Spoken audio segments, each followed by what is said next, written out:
with me is Wolf, who is no longer serious.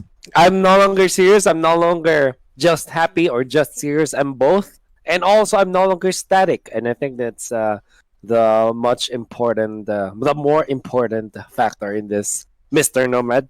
It is. It is indeed. And we are finally in the uh, second wave of pickings here as a Thumbs, the Hilda, and the Atlas secured by Aura.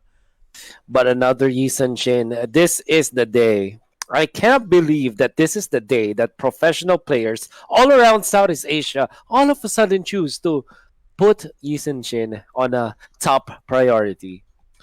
And in fact, it's GEEK FAM again, from also from Indonesia, I believe, going up against Aura PH. And this time, they've third picked the Yisan Shin. I don't know what to make of it. One thing that I'm excited about, though, is that this is another Atlas performance from Mr. Lumiere Silvamillon. Lumiere Silvamillon. Yeah. And oh man, this is such a painful lineup here by Aura. Look at this. It's a Farsa, a Leomord, and a Hilda. It's as soon as a Fatal Link comes in, that's gonna be a lot of damage going in. That's right. It's scary to be honest, and this is what I would want to have when I'm drafting. I'd say the Yisan Shin.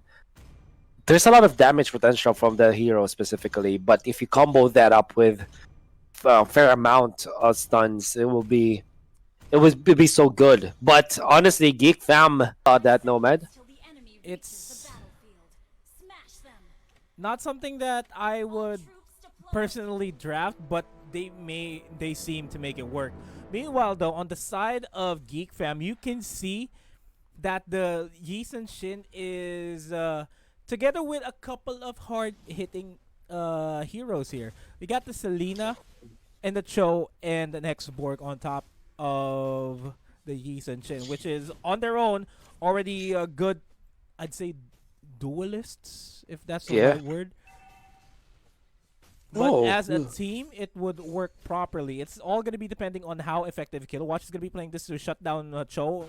Because the Yuzhong versus Hilda, yeah, Hilda's going to be winning that. Cho, though, has a lot of mobility, Yeah. which would add It's to survivability there. See, yeah, the thing with Yuzhong is that he doesn't have the dashes that can touch the attack of the Hilda. And Cho on the other end. I mean, you may not be as tanky as a Yuzhong, but honestly, the way that you die against that Hilda is only when you feed unnecessarily against your opponents. That, nevertheless, we are going to see a two-mask setup now coming out from Aura PH. Arnold Leomord, so it seems. Yeah, what's not broken, right? Yeah. Leomord, the Hilda, the Atlas, they all work properly. Yep. We're gonna see if there's gonna be a slight change here because it's gonna be KillVJ on that. I guess during season 3 of the MPL is his signature pick. He was thank God for such a moment there. Dude, you are correct. Oh, that goes way back. Yeah. I always attribute KLVJ as the cushion or the solid Claude or your Ling, but yeah, maybe there was a time when he was definitely the Tham's god in the Philippines. So clash gonna happen now onto the Atlas taken out early on. Greed trying to run away, but he is still gonna be taken out. JP bombarded on all sides. They will dive him and they will take him, and all of a sudden, man, it's a 4-man takedown. 4-0 in a favor of the squad of Geek Fam, and that is 2 for just the Yisan Shin, and that is already amazing, man. Yeah, 2 on the Yisan Shin, 2 on the Selena. You really can't go any wrong with there. And that's the pressure that Geek Fam Indonesia has in this lineup. The Yi Sun Shin, just like what we talked about earlier, Yi Sun Shin needs to rely on the teammates to be able to dish out a lot of damage for him to finally do the. We can't translate this. The police work. No way, man. No. Okay, explain that meme. The police work meme. Okay, in Filipino it means taga-police, which means you're gonna be joining the fight at the later point of the fight in order for you to just clean up house. The cleanup crew. There you go. That's what Yeeson is. Yeah. The cleanup crew. That's a proper term. And Yeah. the ooh, great miss. What? How? No way. No Hey, way. that's gonna be a conversion! No way. Ipin doesn't need Upin. The sidesteps. That was also. If you're playing basketball, there's this classic move that we call the head and shoulder fake, and that's exactly what Ipin did. The head and shoulder fake is a way for you to how do you say this? Bait your opponents or shake your opponents by doing movements with your head and your shoulder, and then moving the different way with your feet. That's what Ipin did there. That's why Greed pointed towards that direction because he thought that the Joe will go in that direction. Joker as well getting away, but not for long as JP is there to clean up house. I am Jago able to run away. Now Ipin gonna be chased down. That is a close-up stun. Greed trying to run away and will be successful in doing so. Beaten by a shark, but nevertheless a nomad. That's still, I think, a victory for Geek Fam, and they're slowly getting a lot of control of the early game. Slow victory. We have yet to see if Lumiere de Vermilion will connect with the Fatal Links, just like what happened earlier on in their fight against Resurgence. But it seems as though as Geek Fam respects the Atlas. Yeah. Okay. And we'll see how long they will respect him. It's so far, there's a ton of respect actually, to a point where they are obliging to get a kill on the Atlas. It's a Phantom Steed going to be committed. Low cooldown.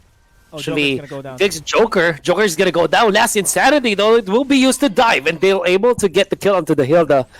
And in comes the Yisan Shin. Look at that. So much early game damage potential coming out from this Yisan Shin. Knowing that he is up 4.6k, almost with the Blade of Despair.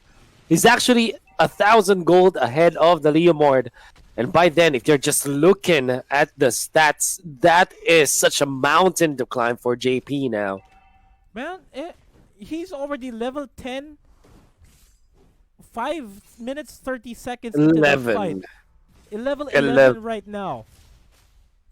That's how big it is. And now Lumia, it's going to be able to run away. That's Raflesia the Atlas. In comes the Phantom Steed once again, chasing onto Ramzu. But with the Yisan Shin ultimate, they will not fight totally this time. Hilda will be able to turn away, catching on Greed. That is Joker on the Kufra. But Greed was able to fly away. Now the Cotton Inferno will not save the Thams. There's another kill going in favor of Geek Fam. Joker gonna be tagged by Greed, but he's still able to run away. In comes the Fender, their strike, but only one strike as Ipin as well as the X-Borg takes down the Farsa, and they translate this into a turtle. That was somewhat unfortunate by Kilowash. He meant to target down Ramzu, but then his auto attack targeted I am Jago instead. Or was it Ipin? That was unfortunate. Unfortunate because you cannot edit your settings on the fly. I mean, literally while in game when there's a clash happening, you cannot change your targeting, and it's definitely something that did not favor Hilda Kiluwash. Is it over though? That's the question. If it was a Lancelot or maybe a Ling instead of the Leomord, I could say that it's not yet over. But this is Leomord. And the Thams as well as the Hilda is not having a good time as well. It's 11-2 Nomad. And I am inclined to say that this is not possible to win at all for RPH. But then again, I know that they are RPH. I've seen them come back from even greater depths. And maybe, just maybe, we can see that in action at their debut here, the MYTEL International Championship Series 2. Look at that! Kill VJ manning up against 2, still surviving, eventually will fall. And in the middle, that's a mega kill given and fed to the Yisun Shin. That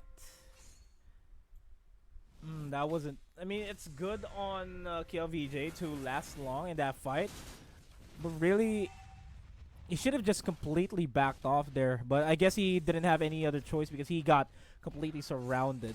So he just had to fight, try to buy more time for his team. But ultimately, it still wasn't enough because they managed to secure the kill onto Greed. Yeah. Okay. Oh, Ramzu is already up with the immortality, which is already a problem for the rest of the RPH squad because this is way too early of a big item for the export. They want to go for more pickoffs, and there it is. They want to go for JP. JP pops the Purify. Momentum going to be used, but it's going to be bursted down. In comes the Fatal Links onto just one, but it's going to be enough. No, it's not. As Joker runs away, Ramzu pops the immortality, and both of them are safe for this moment. Again, no kill conversion for RPH. Meanwhile, Epen's going to be pushing over the top lane, doing the killer wash things. And KLVJ against Ramzu should be able to take this. Oh, wow. Wait for the last insanity to pop before he dives in, but that's a lot of damage being dealt onto him. And he's going to be killed, and that is going to be given to Doyok. And that is a relatively perfect game by Doyok as well. Phantom Steed is going to be summoned just in time with Abyssal Arrow in the connection to the Way of the Dragon as well. Connecting the dots. GEEK Fam really flexing their muscles this time. I am Jago. The rest of the squad showing what they got against RPH. I mean, after a very good performance in their previous series, they are looking like they had a lot of fatigue in that previous game, to say the least. They are being downloaded and read by the side of GEEK Fam PH. Oh, sorry, this is GEEK Fam Indonesia. Sorry. Am I right? This is GEEK Fam Indonesia, right? Yes. And what I'm trying to say is that GEEK Fam Indonesia had downloaded RPH in such a way that they kind of know exactly what the RPH is trying to do. They have checked all of their movements, and it seems like they are taking control of the map. And I think the economy says so. It's 31,000 and only 24K for RPH. Man, it's not a good look if your core is 2-2 and your opponent core is 6-0-7. That's right. It's almost going to be a bad day, but all things considered, Aura can come back from this, but it's a really, really tall order for them to come back. Oh, Ultimate's gonna get popped. Chunks out a lot of HP from Greed. Man, another... Gets the Way of the Dragon on the KLVJ. Nowhere to run. And the thing is, this is again the reverse Dark Knight Falls. They know where their opponents are at. Because of that ultimate from Doyok, and it's the Yisun Shin. And not only that, one thing that I noticed that we can say about this hero, Yisun Shin, why he's very good against teamfight lineups, because the ultimate perfect opportunity there, immediately went for the revenge because he predicted that that's going to be the feathered airstrike, and that's going to be bodies falling down here on the side of Aura, and it's just down to KLVJ to defend this, and I don't think it can. That is done. Very easy. What a save that there was a little bit of realization on my part why Yisun Shin is good with the ultimate. Apart from the fact that you get vision of your opponents, you also